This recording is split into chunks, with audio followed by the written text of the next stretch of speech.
Author and researcher Paul Wallis probes the world's ancient mythologies for clues about the origins of the human race, and has published several books in the field of mysticism and spirituality. In the last decade, his work has probed the world's ancient mythologies for the insights they hold on our origins as a species and our potential as human beings.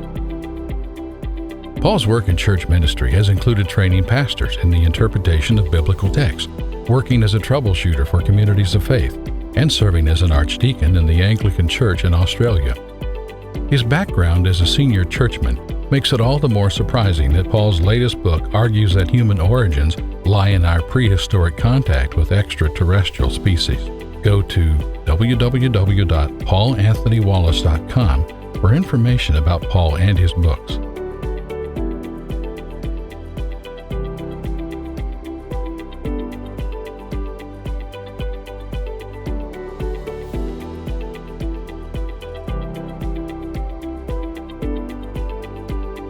The thing that got me into this whole field of research was an anomalous word in the book of Genesis.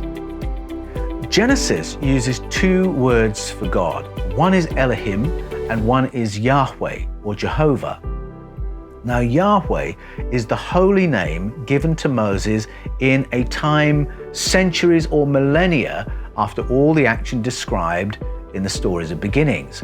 So the fact that the word Yahweh appears in those much older stories, that clues us that we're not reading the original version of the stories. The stories are being retold by someone after the time of Moses. Now, there's a broad consensus among biblical scholars that the current version of the Old Testament, the Hebrew Scriptures, was edited or redacted sometime in the 6th century BCE, and that the redactor, by putting the name Yahweh into these older stories, the stories that Abraham and Sarah had brought with them, was telling the reader to regard them as God's stories. By using the later name, he's also telling the reader this is not the original version.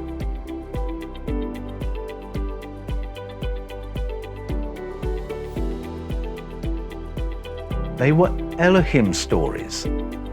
Now, that word Elohim is a very interesting word because it's a plural form word. It often exhibits plural behaviors. Let us make the humans to look like one of us. We don't want them to become too much like one of us, etc. The word Elohim often takes plural verb forms. It's sometimes translated as God, but in other places it gets translated as false gods, or demons, or angels, or chieftains, or land barons. So why this enormous elasticity in the word's meaning? We have to go back to the roots of the word and ask, why is it used that way? And why does it behave like a plural? When you look at its component parts, the word Elohim means the powers, or the powerful ones. Now, when you read Genesis translating the word that way, the texts change and suddenly line up with the Sumerian texts. One by one, they confirm each other's stories. And it's very clear they're not stories about gods. They're stories about the powerful ones in the Bible and the sky people, the Anunnaki, in the Sumerian tablets.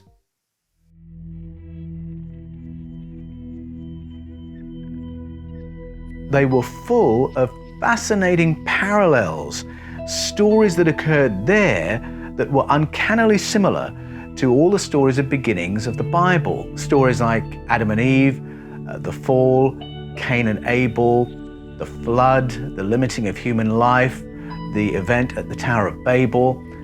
And Schmidt's work demonstrated that the Sumerian accounts and those that followed it from nearly 6,000 years ago were in all probability the source of all those familiar biblical stories.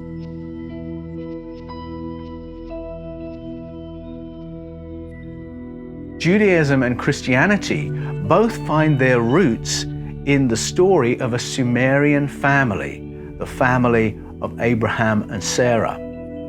Abraham and Sarah grew up in Ur of the Chaldees, a Sumerian culture.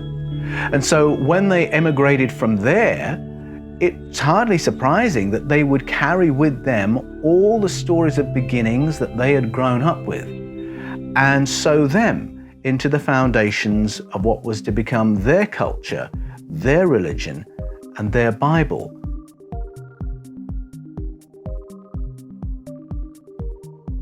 The problem is that the original versions, the Sumerian versions of these stories, make no mention of God at all. In the Sumerian originals, these are stories of our ancestors' contact with another species. At an academic level, Nathaniel Schmidt continued to argue that the cuneiforms reveal that our earliest histories are not about God, they are about our prehistoric contact with another species.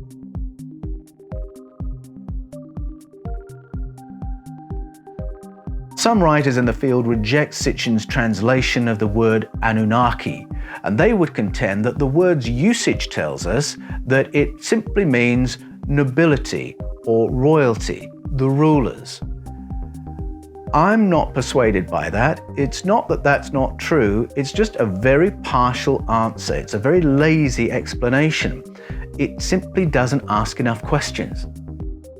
Who were the rulers identified by this word? Why is that word associated with the rulers? You see, if you look at the etymology of the word, at its root meanings, look at the component parts, you have Anu, which means heavens, Ki, which means earth. Anunnaki are those who came from the heavens to the earth. You can follow the logic. But even if you didn't have that narrative embedded in the word itself, as soon as you read the cuneiforms, the stories themselves unpack that is exactly what was going on. And the glyph that they use to indicate the rulers who come down from the heavens at the beginning of the story, that glyph simply indicates the sky. So these Anunnaki are from the heavens. They're sky people.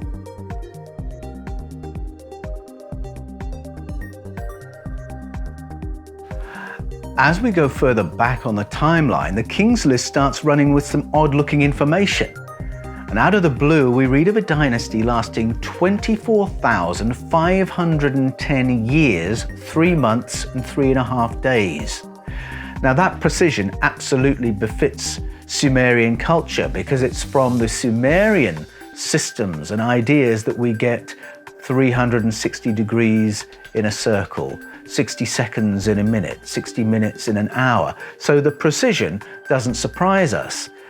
It's the fact that this dynasty, this period of 24,510 years, 3 months, 3.5 days, was divided across no more than 8 kings. That's an average reign of more than 1,000 years each. And it's not a one-off. The dynasty concluded by the Great Flood lasted 241,000 years, shared by no more than 8 kings. That's an average reign of more than 30,000 years. Now, some have tried to make the dates symbolic or have interpreted their unit of time differently, but that doesn't quite work when it's an unbroken record of 6 to 36 year reigns to 36,000 year reigns, all in the same narrative. The narrative begins with non-human kings who then hand over to human kings. And this elasticity of the length of their dynasties is another suggestion that the non-human kings are something quite different to human beings. It's like comparing the lifespan of a human being with the lifespan of an ant.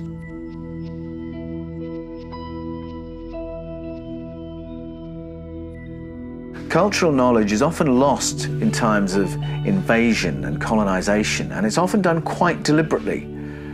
The power to control the media, the power to inform the people of what's going on and how they must think, has to reside with the colonizers, the conquerors. If you think about ISIS destroying every cultural site they take hold of, that would be an example. Or if you think of the conquistadors, when they arrived in South America in the 1400s, they deliberately extinguished all the ancient narratives. They burned the ancient texts and they executed the priesthoods that they found there.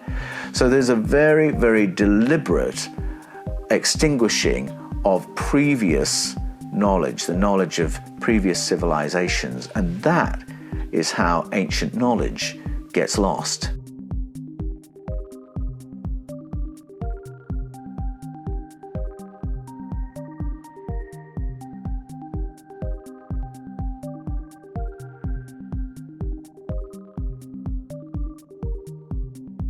In the Bible, there's a very deliberate kind of forgetting that we see written into the narrative.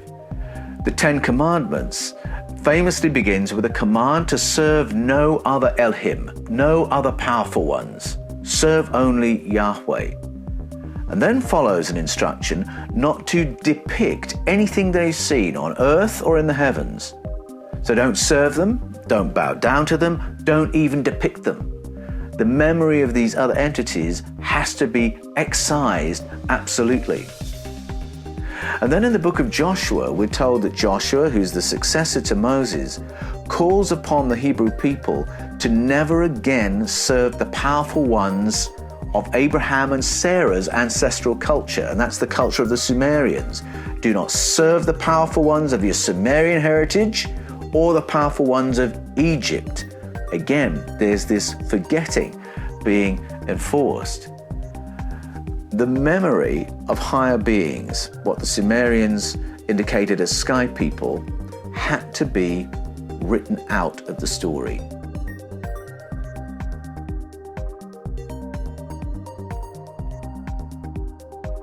Plato reports that he has concluded that there are other entities occupying our universe, beings similar to ourselves, who reside on what he describes as islands in the sky. And he said that these beings live longer than we do, they're more highly intelligent than we are, and their understanding of the universe and what we would call outer space is far more advanced than our own. And though he said he couldn't prove it, Plato wanted to mark that knowledge on the wall. The notion of a more populated universe or of higher beings were ideas that Plato did not want to see forgotten.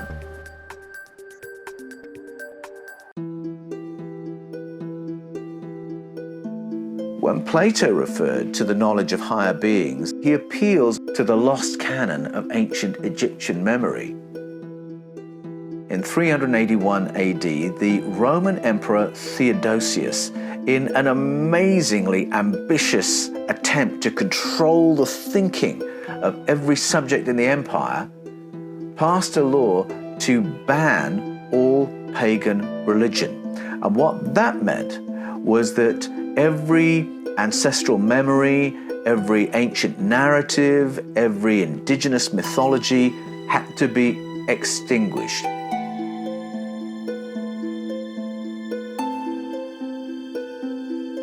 As we begin discovering more branches of the human story and realizing how interrelated we all are, it raises the question of how far back does human memory go? And what was it that gave Homo sapiens the edge? Now, it's clear that something happened to our ancestors that enabled a massive leap ahead of the herd and that turned us into a crop farming, city building, technology inventing, civilization. What was it? Now, some might argue, oh, this is the aliens in the gaps theory. You know, wherever there's a gap in our ability to explain, it must be aliens. But the questions I take to these anomalies in our prehistory are, what makes this story coherent? And what material data would corroborate an ET explanation? What makes the best sense of what we do know?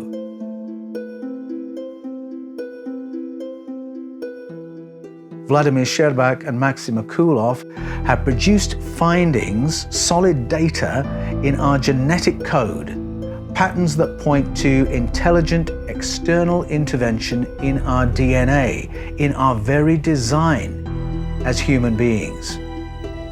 And the ET explanation is there in ancestral narratives and mythologies the world over. Mesoamerican, Mesopotamian, and Greek mythology and the narratives of the Bible all speak of a moment in human history when another civilization from another place interfered in human evolution. Now, the Popol Vuh, the Mayan mythology, is especially interesting because it speaks of a sequence of experiments to get us like this. And the product of the successful experiments was us and some ape-like creatures that live in the forest. That's what it says. Now, what's so interesting about that is that the Popol Vuh relates us to apes centuries ahead of Charles Darwin.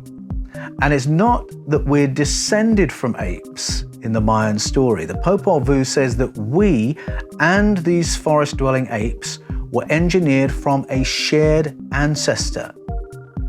Well, that's amazing because that is exactly what contemporary research, including DNA research, is telling us today.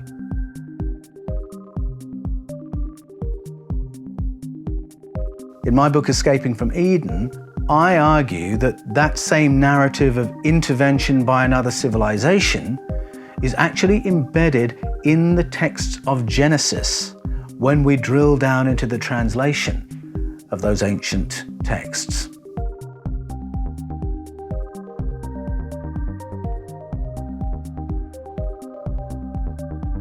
The book of Ecclesiastes is a book in the Bible with roots in Sumerian literature. And its author says this: "We have no memory of who and what went before us. And after a while, the people who come after us will have no recollection of us." Now, what's true of us as individuals may also be true of civilizations. My book argues that the book of Genesis holds ancestral memory of at least 3 resets in human history. Genesis 1 represents a planetary recovery and the nurturing of life on Earth, including human life. Genesis 6 represents a planetary cataclysm and a repopulation. And Genesis 11 represents the obliteration of a technological civilization and a reset of the human story where we re-evolve from a pre-language state.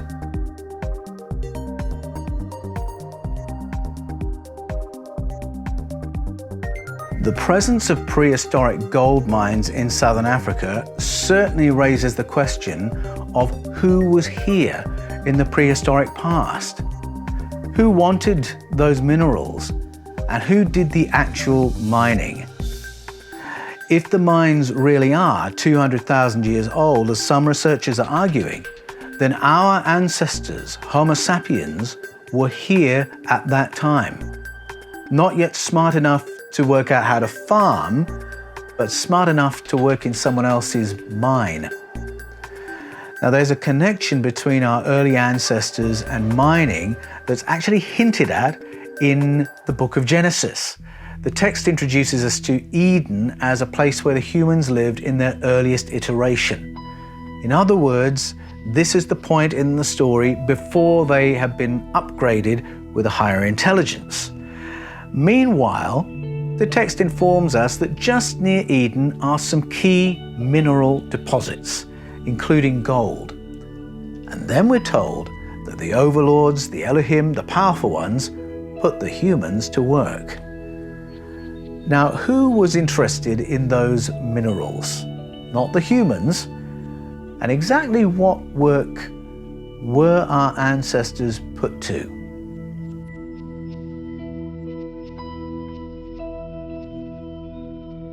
Firstly, I would note that the more we dig up ancient sites, the greater a diversity of ancient peoples we're finding. If you think about the hobbits that were found in Indonesia, we call them hobbits, I think the proper name is Homo florensis, or the giants of Noble County, or the red-haired giants of North America, or the long skulls of Paracas, etc. There's a great range of people that we're beginning to come across as we dig into our ancient past.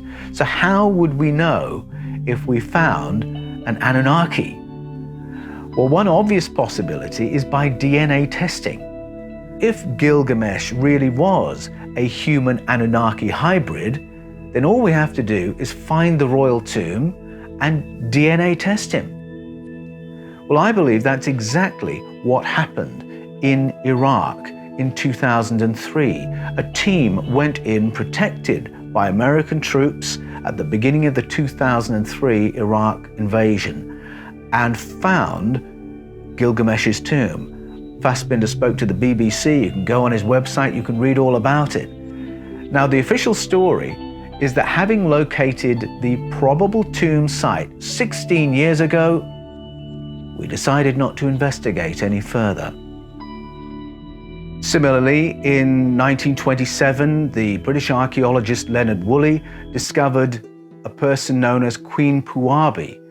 Now, she was a high-ranking Sumerian leader who lived around 2500 BCE, and they had found her remains. So again, here's another find which, with today's technology, provides us with the opportunity to DNA test. We can now test Sumerian royalty to confirm whether it was entirely human. The result? Apparently, we've decided not to investigate any further. Now, what do you make of that? Wouldn't you want to know?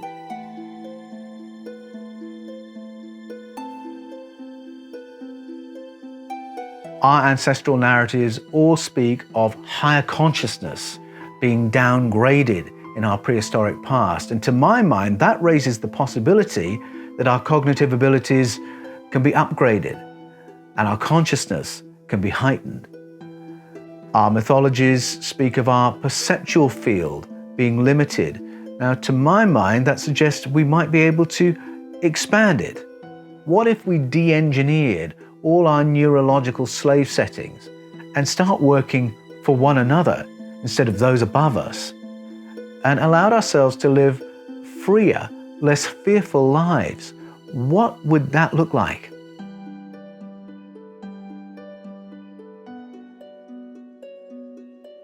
Many of the cultures that have curated these stories of beginnings have also curated methods that are designed to reawaken a higher state of consciousness. Ancient Greek culture, which had this narrative, also had the modality of a kaikion ritual. Kaikion was a kind of tea ritual aimed at heightening the person's state of consciousness. In Mesoamerica, we find another tea ceremony with exactly the same purpose. If we go to indigenous Australia or to Native America, we find smoke and smoking ceremonies and similar activities in the ancient Indian cultures that produced the Vedas. Eastern monastic traditions have disciplines of stillness and conscious breathing. And in my experience, they really do have perches in terms of altering our state of consciousness and heightening our abilities for a better human experience. Thank you for watching the Paul Wallis channel. Go to Amazon to pre-order Escaping from Eden. Does Genesis teach that the human race was created by God or engineered by ETs?